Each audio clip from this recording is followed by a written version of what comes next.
Welcome to the Second Reading Podcast from the University of Texas at Austin. The Republicans were in the Democratic Party because there was only one party. So I tell people on a regular basis, there is still a land of opportunity in America. It's called Texas. The problem is, these departures from the Constitution, they have become the norm. At what point must a female senator raise her hand or her voice to be recognized over the male colleagues in the room? And welcome back to the Second Reading Podcast. I'm Jim Henson, Director of the Texas Politics Project at the University of Texas at Austin. Joined today by Josh Blank, Research Director of same Texas Politics Project. Top of the morning, Josh. Top of the morning to you. Happy back to school time for everybody. First week back to school here at the University of Texas at Austin. Kids are back. Faculty's back. It's staff's back. Life on campus. Yeah, a lot of, happens, rediscover this every year. A lot of folks. A lot of people here, yeah. A lot of folks around. Yeah, city just got a little more crowded. Yeah. So today, as we were talking about this week's podcast, it occurred to us, the last few weeks have seen, the resurfacing, shall we say, of familiar themes and familiar actions by the state's Republican leadership, in very familiar policy areas. I thought what we would focus on is immigration and border security on one hand, voting elections on the other. And as always, we want to look at some of the public opinion touchstones, of course, but also kind of look at the renewed prominence of these issues in the wider context of what's going on in the state, national politics, and also the wider context of the Democratic responses to these issues and how they fit into some of the themes you've been talking about, the nature of agenda politics in Texas, if you will. Mm-hmm. And, this ever-present question that, we've been kicking around in different ways, but it's kind of come up a bit in the last few weeks of, the balance between, what we mean when we say politics are nationalized in the state and the nature and to some extent the limits of that, I think. But it's, untangling some of that is fun and kind of interesting and I think helpful for understanding what's going on. So, let's jump in it. So a lot of stories in the last, really couple of weeks, but it's been going on for a few weeks now, I guess, in terms of a kind of renewed attention to immigration and border security. Now, look, anybody out there listening is never far from the surface. Right. Certainly been percolating in, the national presidential campaign. But, I think a combination of a couple of things. I think the conclusion of the primaries in Texas and, in those primaries, border security played a huge role, particularly on the Republican side. With the conclusion of those primaries, there's been a certain amount of a breather on this, but also, I think probably more importantly, the situation on the ground is that the traffic at the border has slowed considerably, right. To the point where, it's been so slow that Texas hasn't been hasn't been paying for bus transportation for, I think, a couple of months now. Mm-hmm. And, I think there's virtual agreement that the traffic is down. We're going to talk a little bit about some comments that Governor Abbott's had to say about the made about the situation this week. There are different ways to spin that from the perspective of Texas, and that, and the argument that's, just to cut to the chase, that, the state is promoting and the governor is promoting is that, because Texas has been so effective at fortifying the border and disincentivizing migrants, that they're now finding other ways, mostly, the Arizona and, the other states that have border, mainly Arizona and California. And yet no mission accomplished banner up here. Right. And we'll get to this when we talk about Abbott's comments. There's a balance to be made there that is an acknowledgement that traffic is down and trying to take credit, but also an expectation, which I think is reasonable, that this is probably not a permanent state. Yeah. Based on what we know about the history of border migration, it's cyclical, seasonality is part of that, but there's a lot of things that go into this economy, et cetera. So, and there's a whole policy discussion to be had about, and I think we touched on this a little bit last week, that, part of this has been a management of the flow of migrants prior to their arrival at the U.S. border. Mexico has a lot to do with that. Shifts in Mexican enforcement strategy, et cetera. So let's talk about how has this been in the news? Josh, tell us a little, what are the stories you've noticed? There have been a few. Would you pick out a few that you think draw the portrait? Well, it's funny because, so you say it that way and it's sort of in some ways, Texas could, if they wanted to, and again, I think this would be foolhardy and wrong, but they could say, hey, we did it.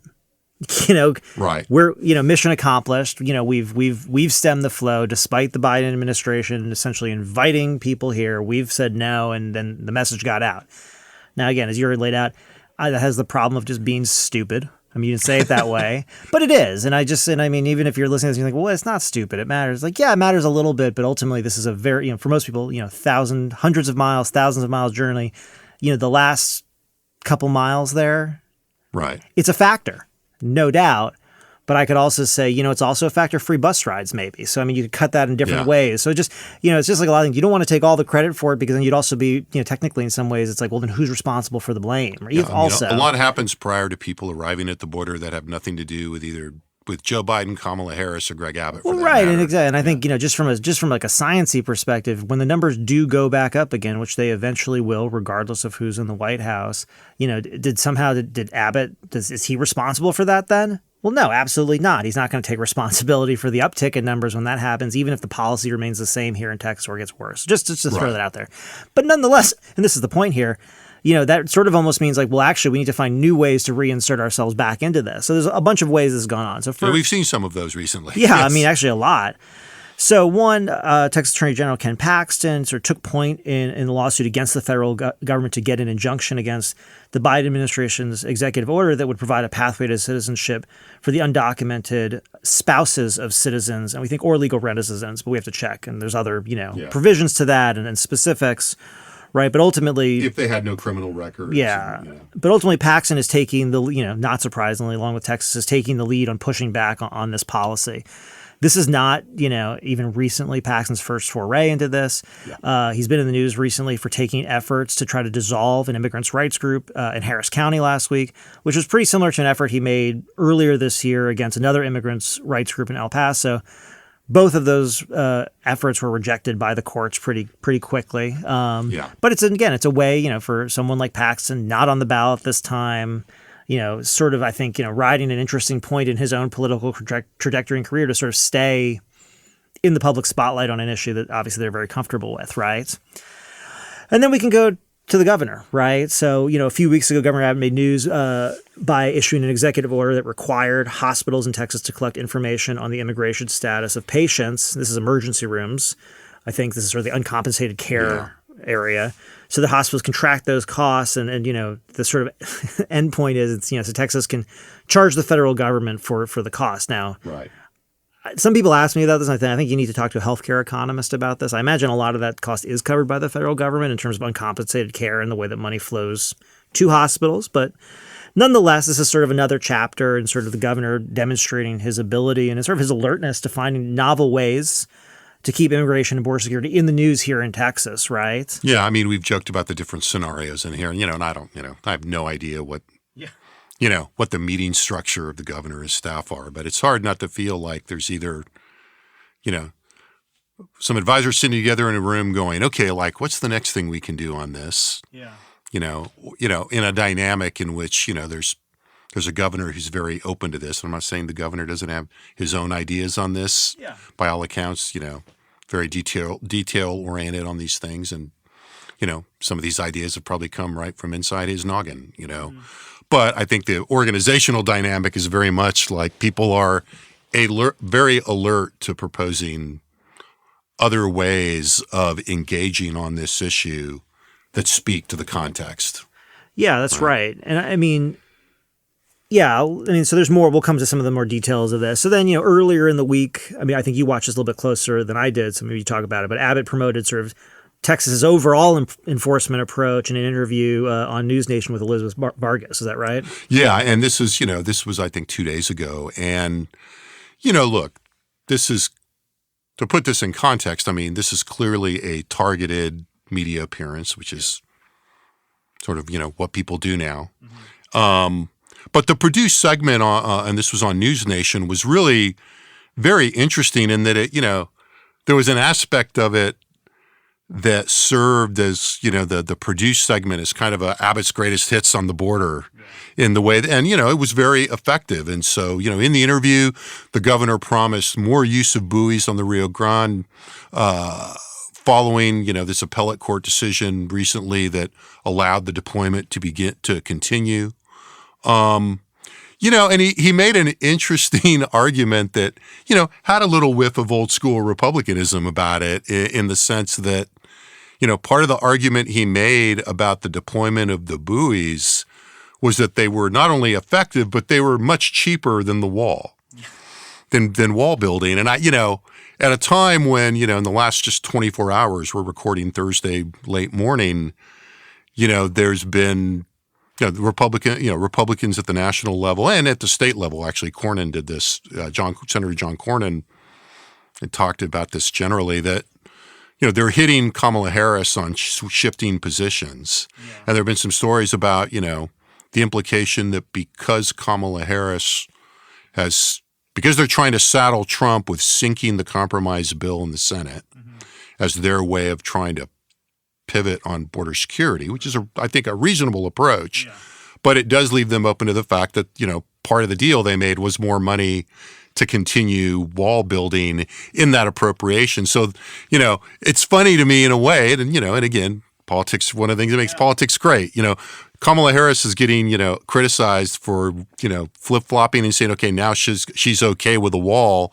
And the response now is Greg Abbott's going, well, the buoys are cheaper. Well, I'll add to that. And then, I think Trump had an appearance at the border, maybe this week or last, in which he was standing in front of, a piece of wall and basically, extolling its virtues. And it turns out that was actually a wall built during the Obama administration. Right. And the sort of, a lot of the stuff they had was kind of rusting out over in the corner. And it makes me think, Democrats are perfectly fine with walls when you just called them fences. Yeah. And, a matter of, degree, maybe, I guess. And, and that is, and I think that's a good point, in that pre-Trump, it's not like Democrats had never built fences anywhere right on the border, right? So let's, to go back to the Abbott thing, let's play a little bit of an excerpt of Abbott sound that was included in that News Nation interview that I thought was interesting and captures some of this. So we can roll that tape now. To start doing that again if crossings spike. We're fully expecting to see a higher volume coming our way sometime in the coming months. And so we stand ready and prepared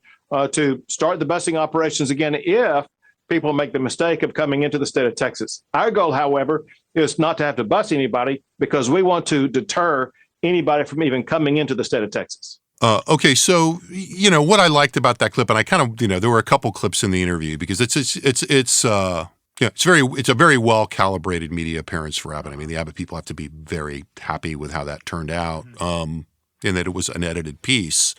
But a lot of the things, we set, that we used to set that up, very evident in that, right? And that, we're not, we're adults, we can acknowledge that the flow may very well increase and probably will. Yeah.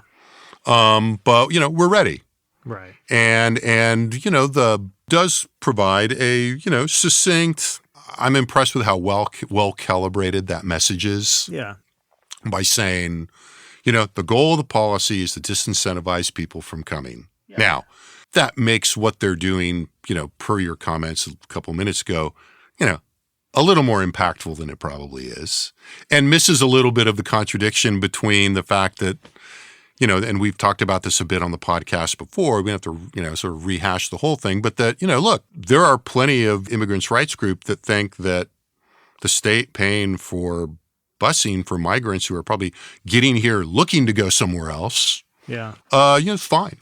Yeah, it's interesting. It strikes me as sort of, in some ways kind of a really anodyne way of describing something that is not, but in both directions. I mean, that's what's interesting. I mean, to your point, I think it's an interesting way to think about it, which is on the one hand, it overstates Texas's ability to impact, the decisions of people, hundreds or thousands of miles away dealing with completely different circumstances.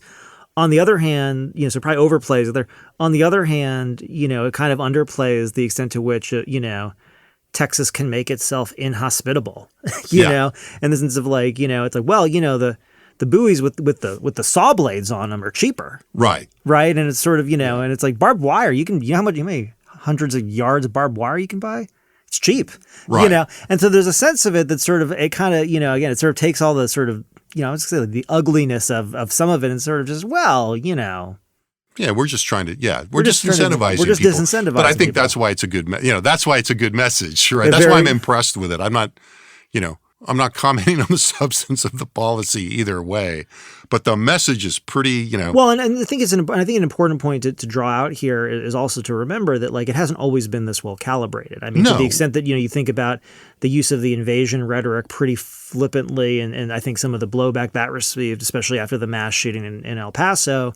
There is a sense, in some ways that there probably is a line that, they don't want to cross. And we'll get to this kind of, I think, once we get to the next piece after we finish discussing this. But, there is an actual reality here where, Republicans are both leaning into this sort of anti-immigration position while at the same time, and this is not the same thing, but again, there's the theme may be the overlapping Venn diagrams, but there's a good part of the overlapping Venn diagram where they're also trying to mobilize Hispanics to vote for Republicans. Right. And again, it's not to say that, all goes in the same direction or they're at odds with each other entirely, but there is a line there that, you want to avoid crossing. You don't want to be doing things or saying things that, I think not only that you'll be called racist for, and we'll get to that because that's going to happen regardless, but that make people feel like you are behaving in a racist way. Right. That's not going to help the overall. Well, and I think in the way that you put that, it's sort of, it invites attention to the point that, you're both, as actors are engaging in this debate, they're both negotiating that line, when and for how long they can kind of cross it, right? For what path, but also the discussion itself may have moved the line.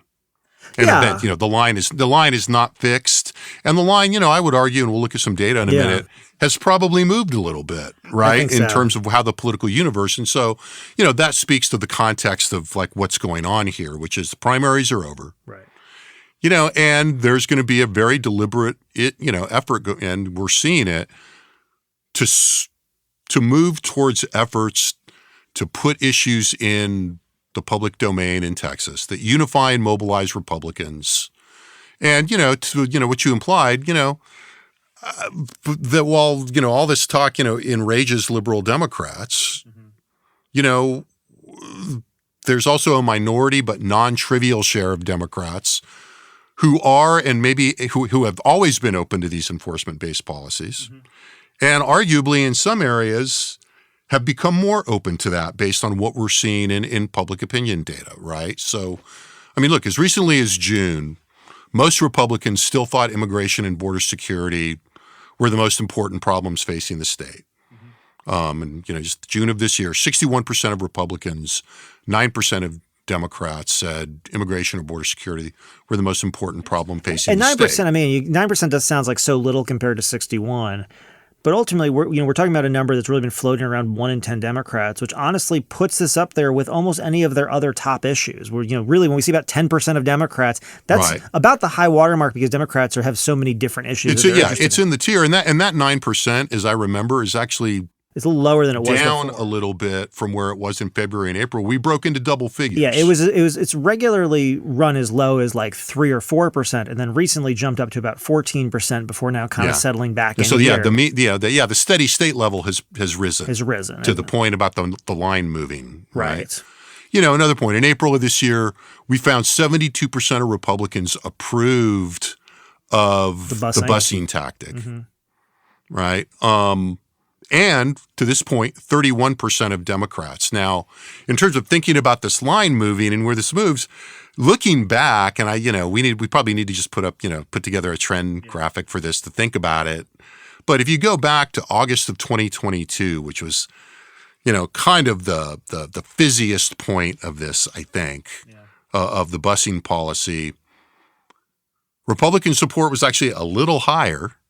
Not, night and day, but 80% compared to 72 a couple months ago. But Democratic support was lower by 9 points at 22%. So, look, it's no wonder that, the governor likes the fact that this has become, particularly in the eyes of a national audience, but also kind of his signature move. Yeah. At the intersection of policy and politics. I mean, this is where he gets, during the summer, I've seen a half dozen national stories that if they talk about the immigration thing, they mention the busing and they mention Governor Abbott. Yeah, I mean, we've talked a little bit about the fact that, he's really, and I don't want to say, single-handedly is a little strong, but I'll just say it for the sake here, and you guys can, caveat it yourselves. But he's really single-handedly changed the Democratic discussion around immigration and border because he's created a situation, which and you can say there's all kind of snark or not or whatever, but where seemingly quote unquote progressive mayors. I only say that because what progressive means on immigration is kind of an open question here. With sanctuary city policies or not, we're all of a sudden forced to actually deal with a significant share of immigrants, and a lot of them change their policies. Yeah, what I would say is mayors with significant progressive constituencies. Yeah, that's a better way to say it. Whether they are progressive than that's why I put it as we look at New York. That's a good way to do the quotes. Right.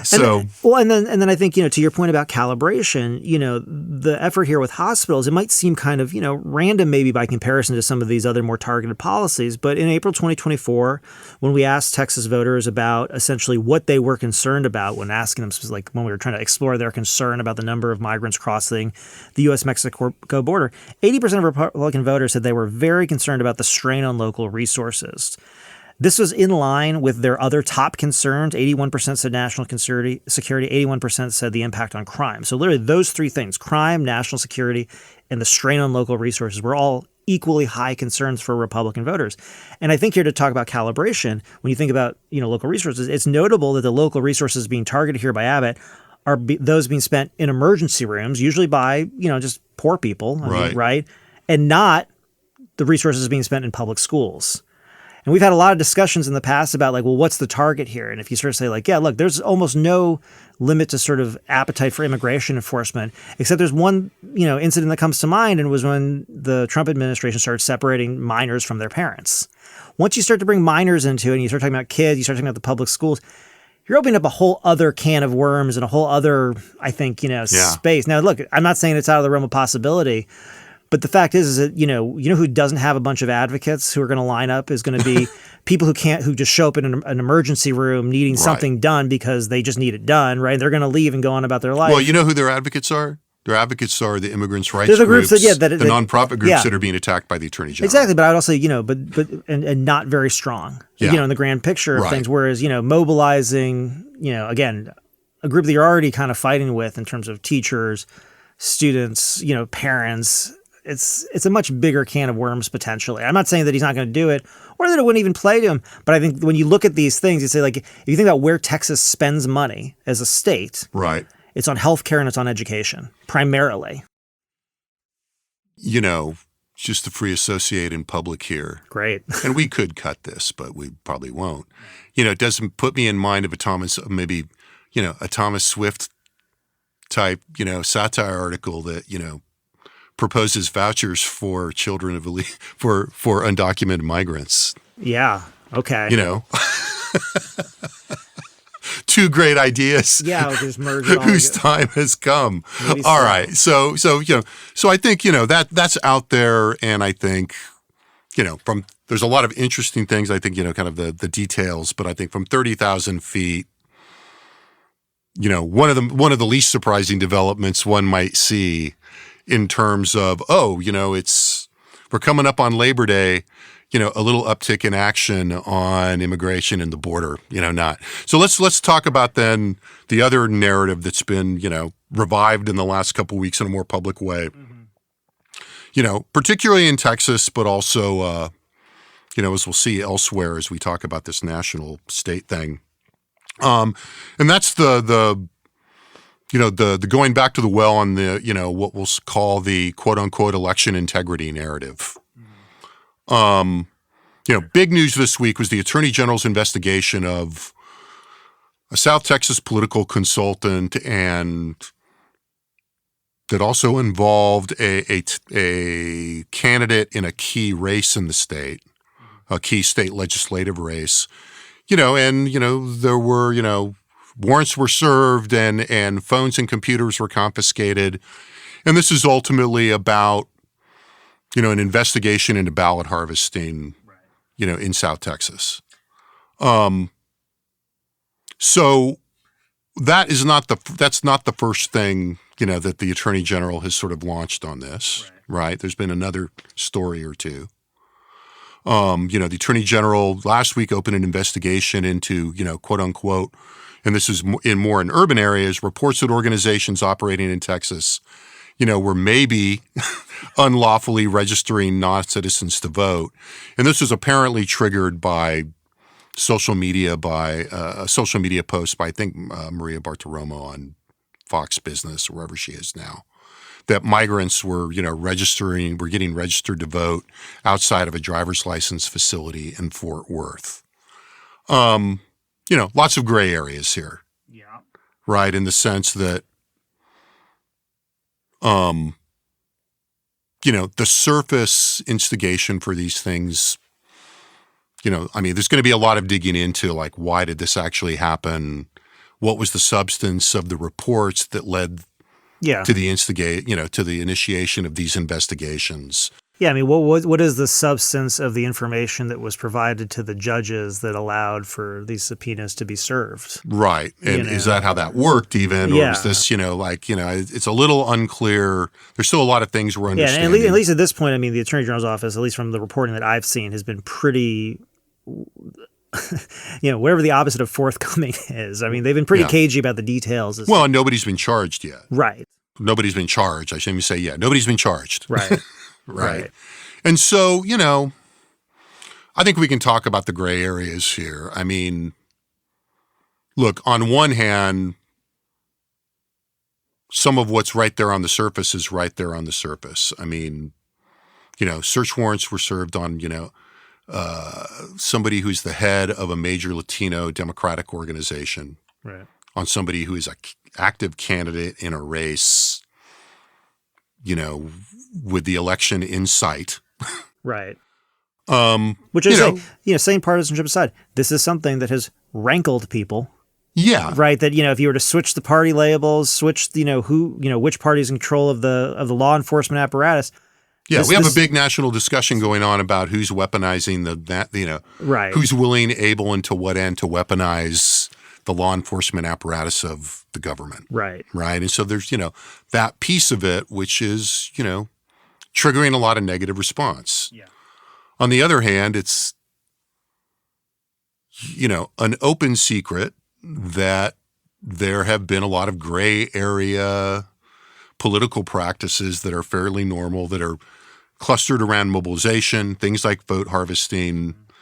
And, and the legislature passed a law in 2021 partially aimed at a lot of things, as a lot of voting rights advocates will say. But this was one of the issues that this was trying to tighten up, right?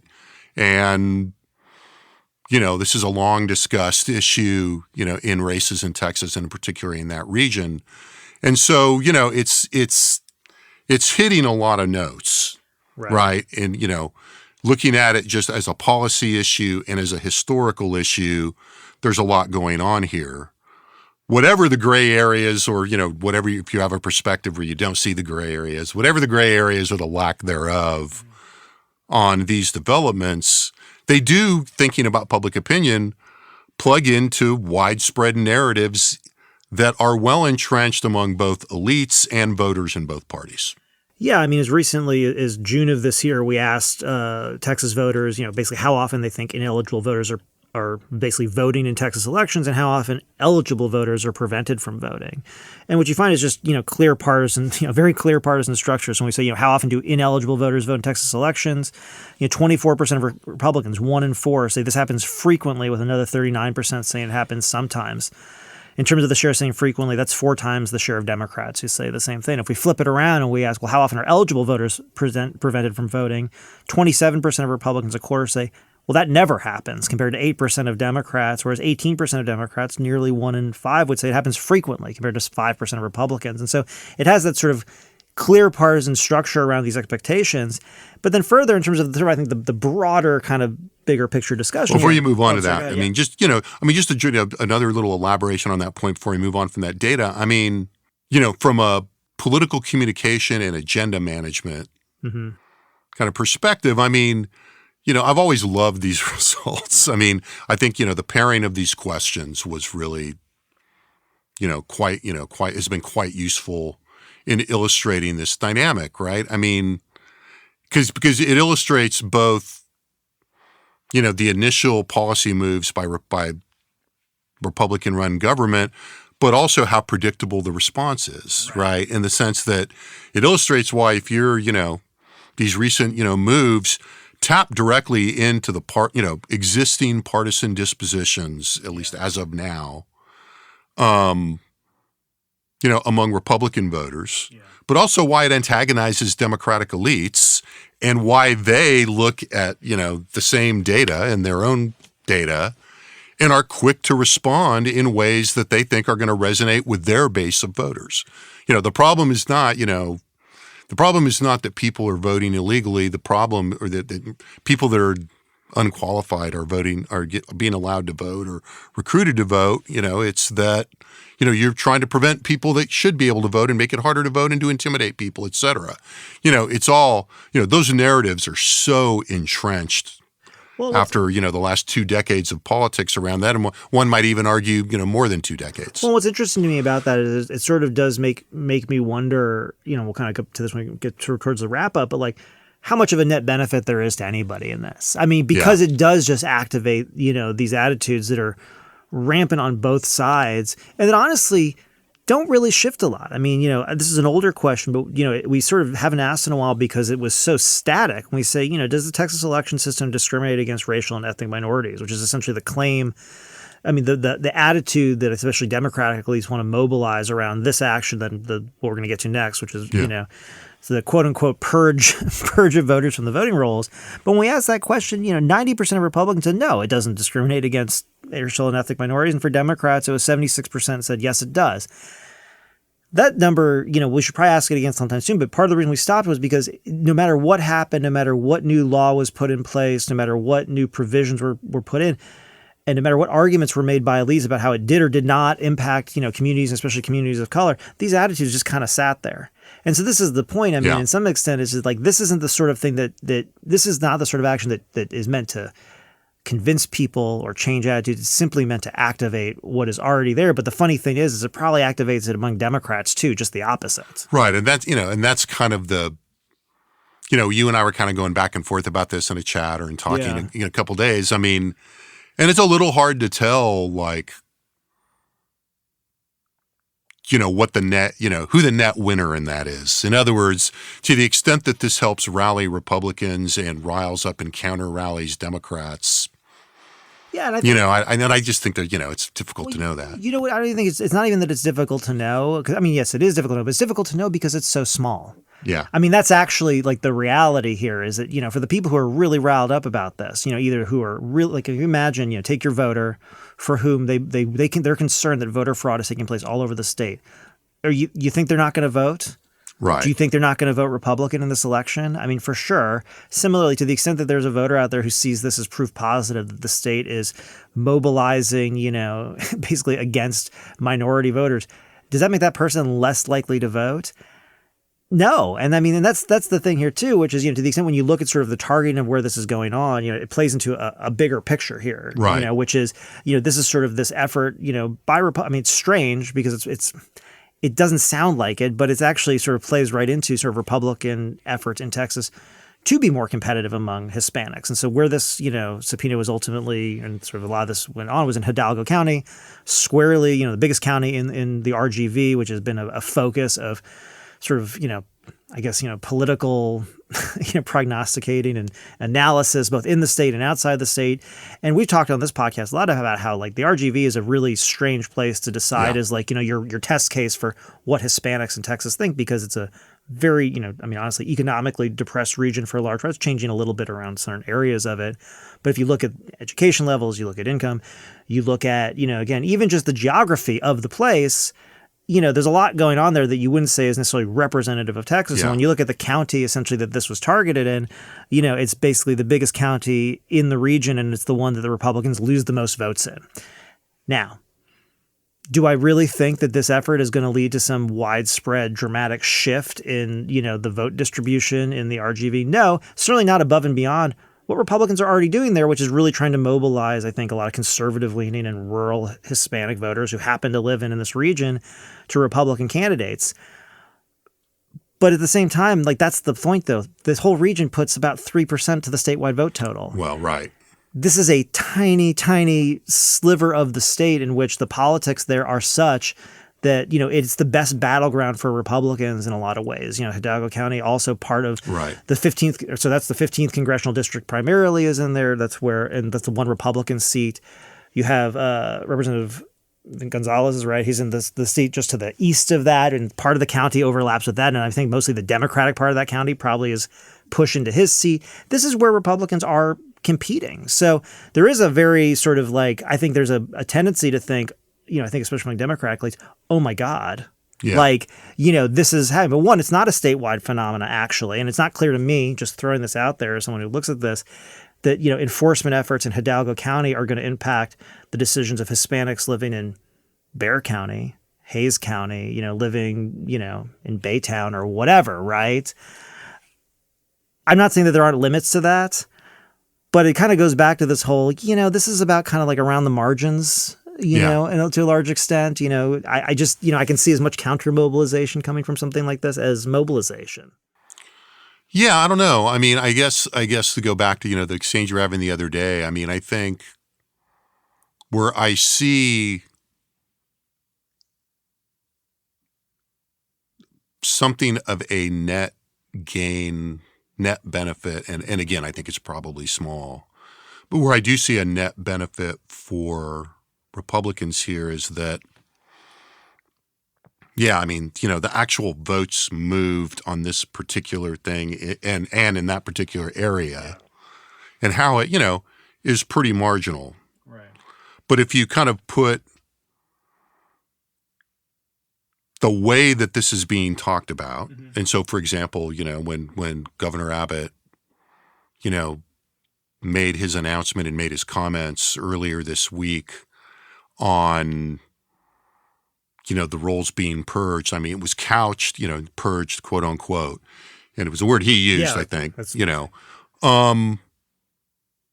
didn't lean too hard, actually, surprisingly, not as hard as one might think on the number of suspected, non-citizens that they caught registered to vote. And of course, we know from the past that some number of those, it's just, there's just a lag. There's a lag in the data that they use to match it. And some people that have become citizens. But, Republicans also do get a benefit from mentioning that in a way that resonates with the other issue that we've talked about that's what joins the attitudes. Well, that's what's so fascinating to me. Is that, but we also know that, that you may alienate some share of Hispanics with that, but a non-trivial share of Hispanics you're not alienating with that. Well, right, and that's the further context here, again, you're saying how this was brought back in the news, and it was this announcement, this last week by Abbott that, essentially the voter rolls had been purged. And that, again, it's an amazing choice of words given calibration, everything talked about. You have about 1 million a million entries. Most of the, I think the vast majority, or maybe at least the plurality of those were people who were confirmed to be deceased, which is, right. People die. Good for the voter rolls. You don't want those people on there. Or people who essentially have been removed for, what count as legitimate reasons under state law, which is essentially people who have not been active voters, who the state has sent contact information to confirm their address at the address they're registered and have received nothing back over a specific time period. So again, people who you'd say that by law they should be removed, whether you agree with the law or not. And then this data hygiene. Yeah, and then this tiny, tiny sliver, honestly, of this entire million people are people who are suspected of potentially being non-citizens. Even if you round up to 7,000 out of almost a million is not very much. And it's not and it's not enough it's not even enough to sway a statewide race in Texas in the last 20 years. Yeah, not even close. And so, and again, a lot of those people are probably actually either, citizens or, or registered in error. Because I mean, part of this also is like, it's not like the DMV is trying to sign up a bunch of non-citizens to vote either. Like just to throw, to throw that out there. And so, I mean, that's part of it. And we should say they're not being those, as I understand it, those are people whose citizenship has not been verified. Yeah, basically, they could not verify their citizenship with the DMV. They're not identified explicitly as non-citizens. Right. They have. Yeah, exactly. They were not able to confirm their citizenship status, and so or were invited to do so, and But here's the thing. got no reply. But to your point too, it's sort of like there is an aspect to it which is also like, well, you can't really play up the actual number too much because the actual number is so incredibly underwhelming. Right. But the point I'm making is that they don't have to, right? No, they don't have to. I mean, if you make sure you mention that, right, it's going to appear in every news story. Mm-hmm. And, I don't have systematic, but impressionistically in looking at the coverage of this, mm-hmm.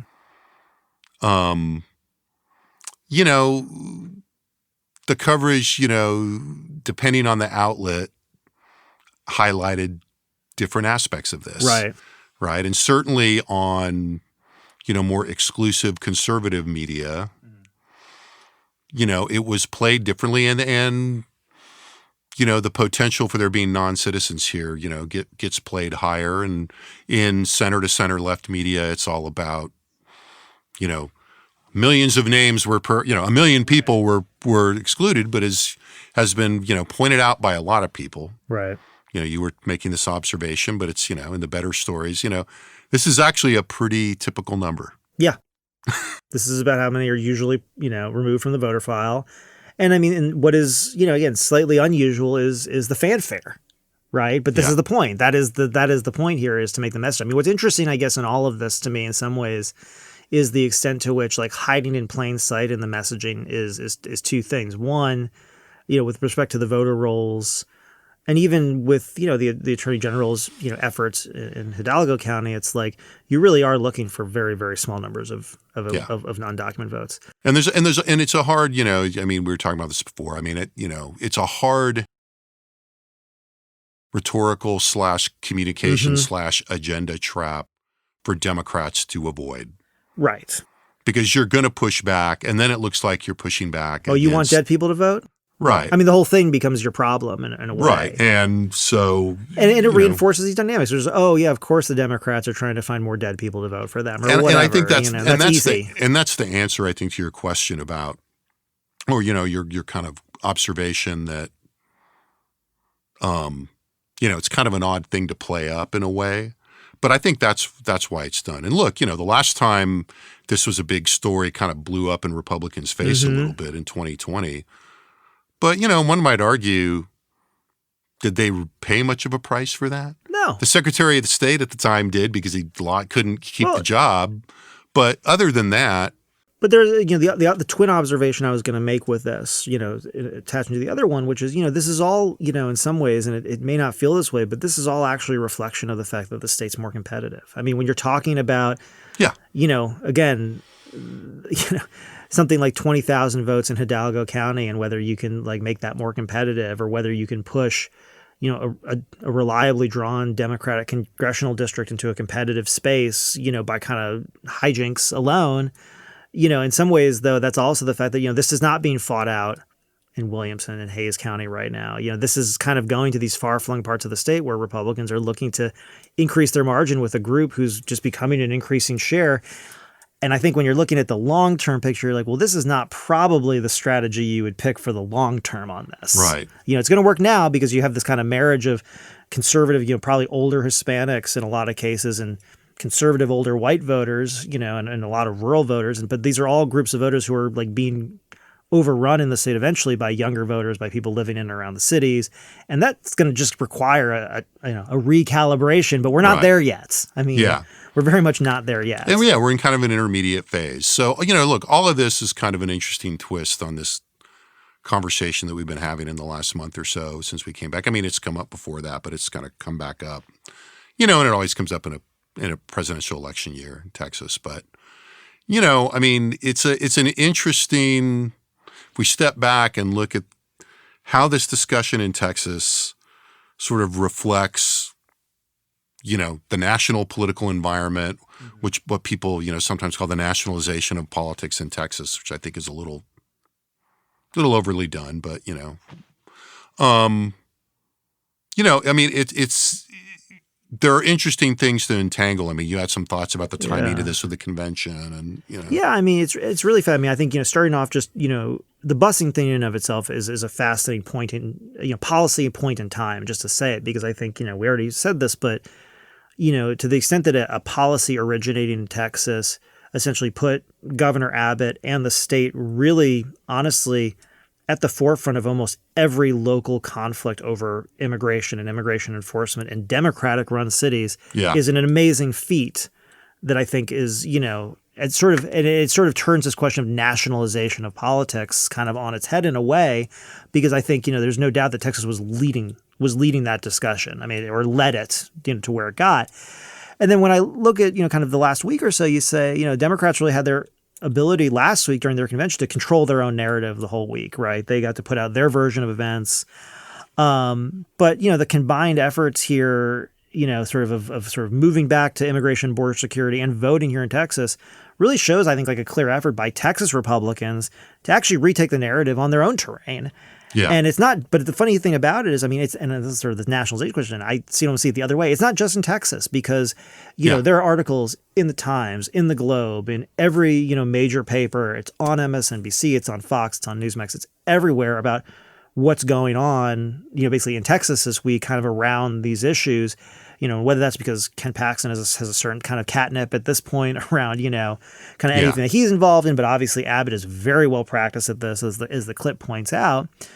And so, in some ways, you've got this, I mean, in some ways, Texas is leading the response, in my mind, to the Democratic convention, right? Because Trump has been somewhat bewildered by the change in the race, has not been as responsive as he has been. And, just as sort of one more piece of this, it's not as though he or Republicans can rely on other Republicans in Congress to kind of get over their own differences and create a counterweight to the Democratic messaging. And so here comes Texas. And, they're doing, I mean, just as like an observer watching, like watching athletes perform, you'd say like, yeah, Texas has done pretty good.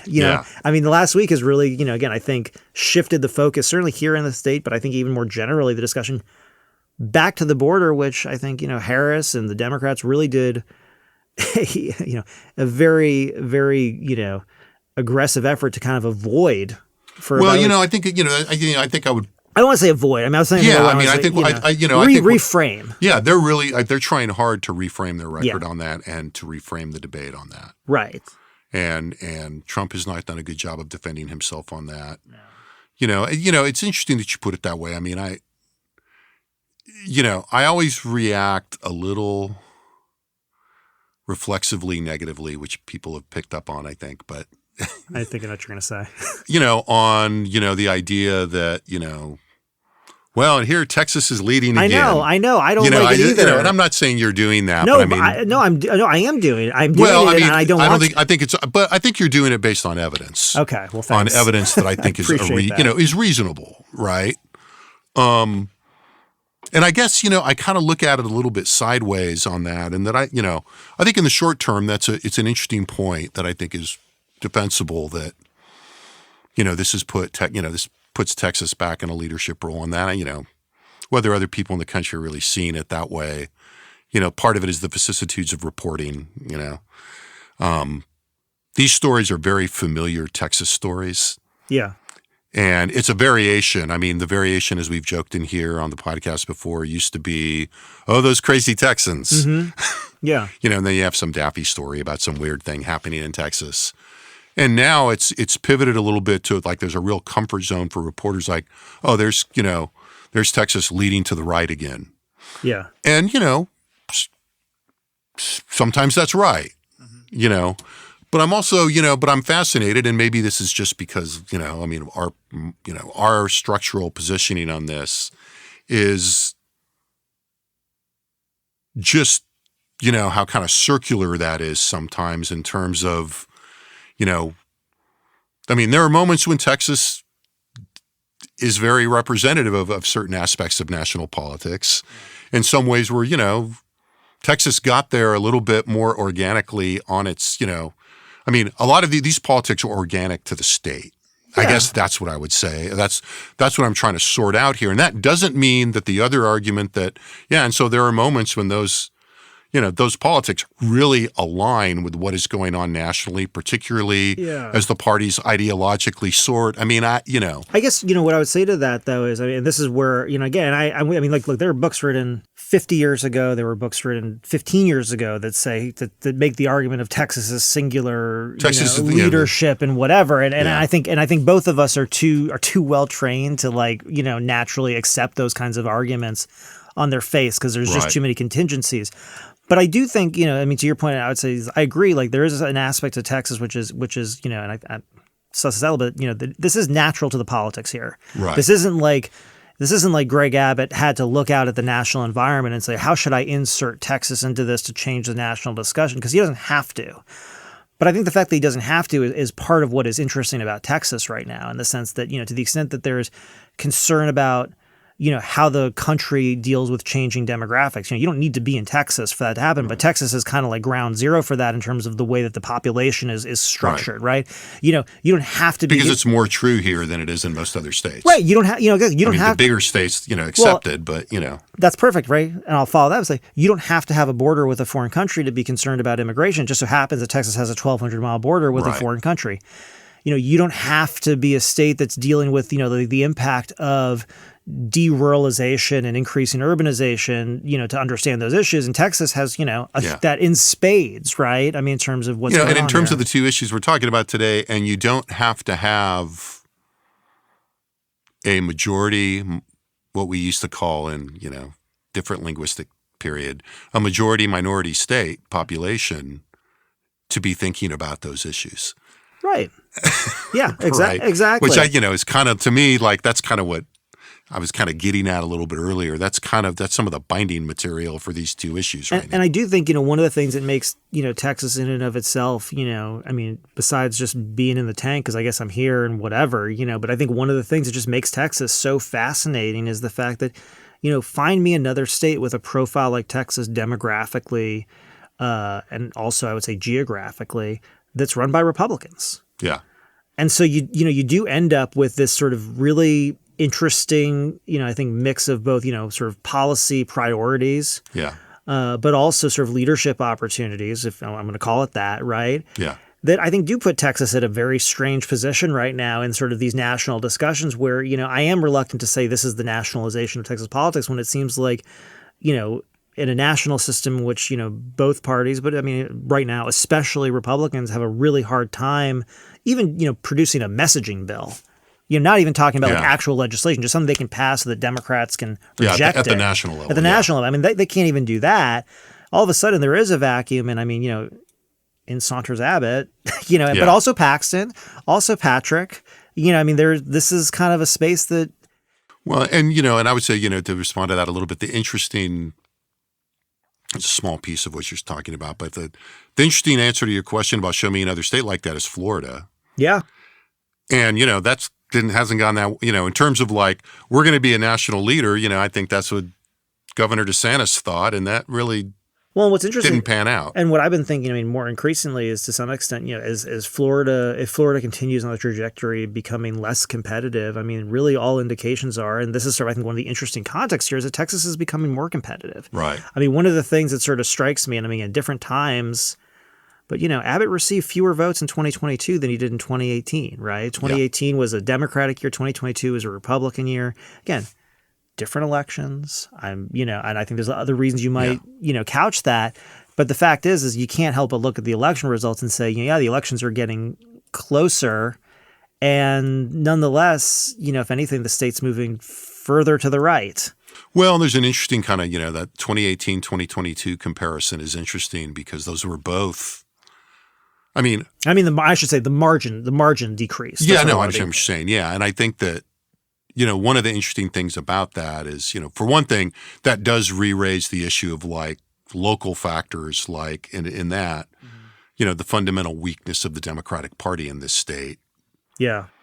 You know, I mean, the 2018 race for Abbott was, a race Yeah. in, only? practically in name only. Right. Right. So there's that. But also the fact that, those are interesting, I don't want to say refractions of national politics through state electoral politics, right? That's why, people, why people, argue so much about 2018 and how to interpret 2018, and, why 2022 was a return to normal, but still reflected the fact that, Democrats were expecting kind of a bloodbath that year. Yeah.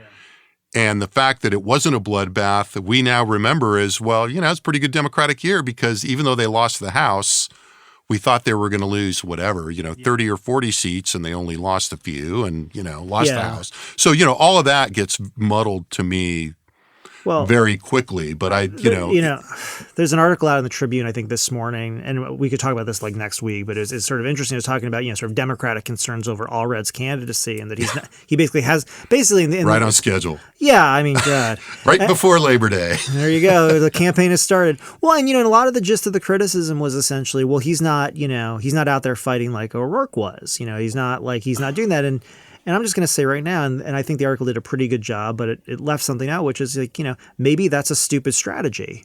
They touched on this a little bit, which is to say, O'Rourke didn't dent the margins in rural areas at all, despite spending time out there, which is to say maybe that time would have been better spent elsewhere, number one. Number two, to the extent that he's being criticized by Democrats and Ted Cruz, mind you, for not making himself more available, I think that tells you something, which is, there's something to the strategy, which is to say, ultimately in a state in which, Cruz eked by last time and there's a lot of negative sentiment towards him, I think Allred letting the race be about Cruz makes a lot of sense. And he doesn't need to be out there on everything. But the way I can, I mean, we can disagree on this, but I mean, like, the way that I would connect these things to say is like, the electoral dynamics have changed a lot. And to the extent that, people look at O'Rourke and say, well, O'Rourke was this amazing candidate and he's this singular thing and we need to do everything like O'Rourke. It's like, we keep pointing this out. This was Trump's midterm election. Democrats did well everywhere. And also, and this is the most important thing I think about, two of the most important factors in that O'Rourke race, he was running against Cruz, who had, independents had soured on, and Cruz has really tried to rehabilitate himself. Yeah, and look, I mean, I ran into a Republican consultant I won't name not too long ago, kind of talked about, look, it's fair to look at Cruz as kind of, the lower end vote getter among our statewide candidates. I think that's right. And then I think the other thing you add to that is, with Donald Trump in the White House, you had a Democrat running in every single race in Texas. And, that really benefited people at the top of the ticket in a way that I think just, O'Rourke seems to just sort of, and I have no issue here, but it just seems to suck up all the credit for all this stuff. But I think, this is nonetheless, this is sort of like, again, where this is all kind of interesting is you're seeing everybody adjusting a little bit or not to this new dynamic. And for Republicans right now, it's really leaning into what works, And for Democrats, because nothing's worked, it's kind of figuring out how do we, again, essentially, how do we get those low propensity voters to come our way is most of it. And this is where I think the question comes in with all of this, which is to say there is a line somewhere where Republicans go too far. I was saying this to you about something else, but it's like, everybody wants election integrity. And if and everybody wants to be able to go somewhere and vote safely and want their neighbors to. And I'd say, there's a pretty big difference if it's like, the local county sheriff's office has some, police officer stationed outside the voting precinct versus like a line of DPS troopers in Harris County. Right. Those are going to look different. They're going to have a different impact. I would argue at this point that the impact is not going to be to necessarily run Democratic voters off, but actually to create more negative attention in Texas in ways that probably actually helps. Honestly, I think helps Democrats mobilize groups that they're trying to engage. Yeah. But anyway. Texas. Yeah, we'll see. We'll see. We'll see. So, I think we can kind of wind it up in that ballpark. I think to tie this together a little bit, I think what sort of interested me about this is that, we can look at all of this kind of the organic state level drivers of a lot of these politics and see a lot of alignment with national politics. But how you separate those two, is pretty, pretty hard, right? And pretty, not straightforward and a moving target. But I think that, one of the ways that I interpret, as I'm thinking about it for myself, for maybe it's a little bit of, it's an oversimplification and a bastardization maybe of Occam's razor, but sometimes it kind of is what it is. I mean, these are good issues for these are good issues for Republicans in statewide races that they do resonate with what's going on in national politics, and there are echoes there or alignments there, but they're getting their force, I think, from Republicans and Democrats positioning themselves, but particularly Republicans, because, the policies we're talking about reflect, the Republicans' clear advantage in having initiative and shaping the public agenda. Mm-hmm. And, at the end of the day, they're pretty Texas-based, right? And they're pretty keyed towards, all right, we got an election coming out. We got, we're looking at an election with a lot of uncertainty. Yeah. It's, where, I think, as we keep saying it here, I think, without Biden at the top of the ticket, the Democrats, all things being equal, are going to be in better shape probably. Now, we'll have real data on that hopefully soon. We'll begin to start assessing that, but certainly the preliminary soundings we've seen, the data we saw in the, the U of H, Texas Southern poll, I think, the underlying data that we've seen in our polling to date about Biden's weakness, there's a national kind of response and a national, this is a national, it's a presidential election, so it's a national environment. Yeah. But a lot of what we're seeing reflects Republicans' perceptions right now of what their strong points are in the state. And whether they're right or wrong, like to your point about mobilization, counter mobilization among Democrats, but this is, these are decisions being driven, being affected by the national environment and maybe some people's national ambitions. But the core of what we're seeing, has a lot of continuity with longer term underlying trends in the state and in state politics. Yeah, and I'll just finish by saying, it's really easy to maybe dismiss some of the goings on here because you'd say, well, Texas is such a red state and it's so, but it's notable that, if we look at the last decade plus of elections, the smallest Republican margin at the top of the ticket was Ted Cruz in 2018. Then it was Donald Trump in 2020 and then Donald Trump in 2016. Right. And that's the top of the Republican ticket. So it's not to say that this is a competitive race here in Texas or any of those races are competitive per se or that, either of them are likely to lose. But when you're thinking about, Republicans strategizing around this, that's the context that you're looking at here. Yeah. These guys are underperformers relative to Greg Abbott, right. sort of another, relative to John Cornyn by a lot, And so, it is going to be interesting to see how this all plays out because it is consequential. Yeah, and however much these things may align with national politics, I still think, the core of what people are, what the Attorney General, who has his own set of, as yet undefined but still clearly present political ambitions in the near future, whatever, the governor's going to do. I mean, there's a very powerful state dynamic here. And part of the, as we were saying earlier, and part of, Abbott's political acumen here is, and I think recognizing the alignment between the two, but still understanding pretty clearly, I think, and having a very good handle on what the domestic political correlates are for him and for, and for the session coming up and what he wants to do, I think, as we go into the next year. So with that, thanks to Josh for being here. Good conversation, as always. Thanks again to our excellent production team in the Dev Studio in the College of Liberal Arts here at UT Austin. The data we talked about and much more can be found at texaspolitics.utexas.edu. If you are listening to this or you came to this directly from a podcast platform, if you go to that website and follow through to the blog site, we'll post some extras with a link to this blog. I'll dig out the link to that Abbott interview. We'll present the data that we presented here, maybe a couple of news stories, depending on, how the afternoon goes. But do check it out. We'll definitely have some extras. So Thank you for listening, and we'll be back soon with another Second Reading podcast.